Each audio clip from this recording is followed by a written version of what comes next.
Hello friends, কেমন আছো তোমরা সবাই? আশা করি সবাই খুব ভালো আছো। আজকে একটা ভিডিও নিয়ে চলে এলাম তোমাদের কাছে। তো তোমরা দেখতেই পাচ্ছ যে একটা মন্দিরে আমরা যাচ্ছি। তো একটা মন্দিরটা হচ্ছে আমাদের শিলিগুড়ির যে ডাগাপুরে যে লোকনাথ মন্দির আছে, সেই লোকনাথ মন্দিরের ভিডিওটা।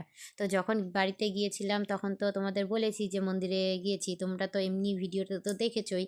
আর এটা মন্দিরের ভিতরে যতটা পেরেছি ভিডিওটা করেছি, তো সেই ভিডিওটাই তোমাদের সঙ্গে একটু শেয়ার করছি। তো দেখতেই পাচ্ছ বাইরের এরিয়াটা কত সুন্দর, কত বড়, প্লাস ভেতরটাও খুব সুন্দর। আর দিনকে না খুব ওয়েদারটা পরিষ্কার ছিল, দেখো একদম আকাশ একদম ঝলমল করছে, একদম মেঘ নেই।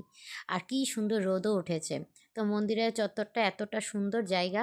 তো যতটুকু পেরেছি তোমাদের সঙ্গে ভিডিও করে শেয়ার করছি। আমরা আপাতত মন্দিরের উপরে উঠছি, সিঁড়ি দিয়ে উঠছি। উঠেই ভিতরে কত সুন্দর জায়গা, আর কতটা বড় এরিয়া। সামনেই দেখো গণেশ ঠাকুর। তো যতটা পেরেছি তোমাদের সঙ্গে তো ভিডিওটা তো শেয়ার করছি। তো এবার এই প্রথম রুদ্ররূপকে নিয়ে, ওর পাপাকে নিয়ে আমার বিয়ের পরেই প্রথম এই মন্দিরে যাওয়া। তো যেখানে যাই যতটুকু পারি তোমাদের জন্য ভিডিও করে নিয়ে আসি, আর ভিডিওটা শেয়ার করলে আমারও ভালো লাগে।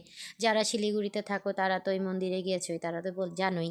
আর যারা যাওনি তারা আমার ভিডিওর মাধ্যমে তোমরা দেখে নিও যে শিলিগুড়ির ডাগাপুরের যে লোকনাথ মন্দিরটা আছে কতটা সুন্দর, আর কত মানে ভালো লাগে। তো মন্দির তো মন্দিরই হয়, তাই না? তো এই যেখানে জয় বাবা লোকনাথ বসে আছে, জোড়া ঠাকুর এখানে।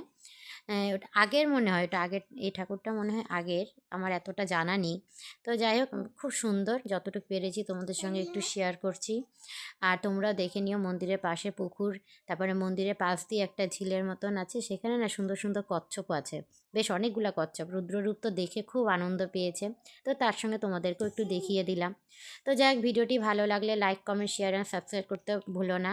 আর এরকম আরও নতুন নতুন ভিডিও তোমাদের জন্য শেয়ার করব যখন পাবো, আর যখন কোথাও যাব। তো যাক, আজকে আপাতত এই ভিডিওটি রাখছি, আবার দেখা হবে অন্য একটা ভিডিওতে। ততক্ষণের জন্য টাটা, বাই বাই, সবাই ভালো থেকো, সুস্থ থেকো। আবার দেখা হবে অন্য একটা ভিডিওতে।